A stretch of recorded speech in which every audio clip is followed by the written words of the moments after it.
আসসালামু আলাইকুম। এই বছর ধানের ব্যবসার প্রথম দিন শুরু আজকে আমার, এবং আজকে প্রথম দিনেই একদিকে খুশি হওয়ার মতো যেমন অনেক ঘটনা আমার সাথে ঘটছে, অন্যদিকে মন খারাপ করার জন্য আজকে প্রথম দিনেই ধানের ব্যবসায় আমাকে লস গুনতে হয়েছে।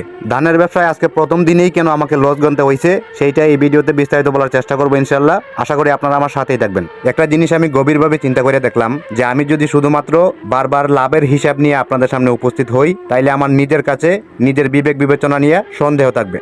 কারণ হয়তোবা কোনো এক সময় কেউ একজন আমার এইসব ভিডিওগুলা দেইখা একজন ব্যবসায়ী হওয়ার জন্য, একজন খামারি হওয়ার জন্য কিংবা একজন উদ্যোক্তা হওয়ার জন্য অনুপ্রাণিত হইতে পারেন, এবং অনুপ্রাণিত হইয়া যদি উনি এই সেক্টরে প্রবেশ করার পর লসের মুখোমুখি হন, তখন উনি আমাকে মনে মনে অভিশাপ দিবেন এবং পরকালেও আমাকে এর জন্য জবাবদিহিতা করতে হবে যে আমি কেন শুধুমাত্র লাভের লুকটাই মানুষকে দেখাইলাম, লাভের হিসাবটাই মানুষকে দেখাইলাম, মানুষকে শোনাইলাম। যে কোনো ব্যবসায় কিংবা যে কোনো উদ্যোগে লাভের সাথে যে লসেরও একটা সম্পর্ক থাকে, সেই লস নিয়ে কেন মানুষকে আমি সতর্ক করি নাই। আমি পূর্বেও ধানের ব্যবসা নিয়ে একটা ভিডিওতে বলছিলাম যে এই ব্যবসায় পরিশ্রমের পরিমাণ যেমন বেশি, ঝুঁকির পরিমাণও বেশি এবং লাভের পরিমাণটাও অনেক বেশি।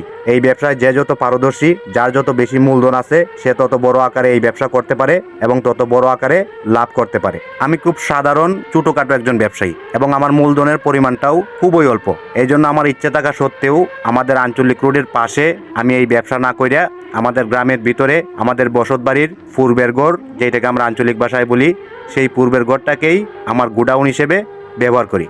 এই জন্য প্রায় সময়ই আমাকে লেবারের সংকটে ভুগতে হয় এবং বর্তমানে এই লেবারের সংকটটাই সবচাইতে বড় সমস্যা আমার। আপনারা আমার গোডাউনে যেই ধানগুলো দেখতেছেন, এই ধানগুলো মূলত গতকালকে আসছিল এবং গতকালকেই আমি আমাদের হবিগঞ্জের স্থানীয় একটি রাইস মিলে ধানগুলো বিক্রি করছিলাম। শুধুমাত্র লেবারের সংকট থাকার কারণে গতকালকে আমি এই ধানগুলা ওই রাইস মিলে পাঠাইতে পারি নাই, এবং এইখানে আমারও একটা ভুল ছিল যে আমি ওই রাইস মিল কর্তৃপক্ষকে কল দিয়ে বলি নাই যে ভাই, লেবারের সংকট থাকার কারণে আজকে ধানগুলো আমি পাঠাইতে পারবো না, আগামীকালকে ধানগুলা পাঠাইবো। তো আজকে এই ধানগুলা রাইস মিলে নিয়ে যাওয়ার পর ওনারা আমাকে এই কথা বলতেছিলেন যে আমি যদি গতকালকে কল দিয়ে ওনাদেরকে এই কথা বলতাম, তাইলে ওনারা আমার ধানটা গতকালকের খাতায় এন্ট্রি করে রাখতেন। যেহেতু আমি গতকালকে কল দিয়ে এই কথাটা বলি নাই, আজকে যেহেতু ধান নিয়ে গেছি, এই জন্য আজকের রেটে আমার ধানগুলা রাখা হবে। মূলত এই কারণেই বছরের প্রথম দিনেই ধানের ব্যবসায় আমাকে 1500 টাকা লস গুনতে হয়েছে। এই লসের পরিমাণটা কিন্তু এর চাইতেও কয়েক গুণ বেশি হইতে পারতো পরিবেশ পরিস্থিতির কারণে। যেহেতু আল্লাহ পাক রাব্বুল আলামিন দয়া কইরা আমাকে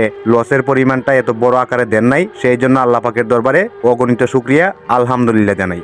যদিও বা মনটা কিঞ্চিত পরিমাণ খারাপ হয়েছিল, তবে এত সুন্দর সাজানো গোছানো একটা খামারে যাওয়ার পর মনটা নিমিষে আবার ভালো হয়ে গেছে। সবাই ভালো থাকবেন। আসসালামু আলাইকুম।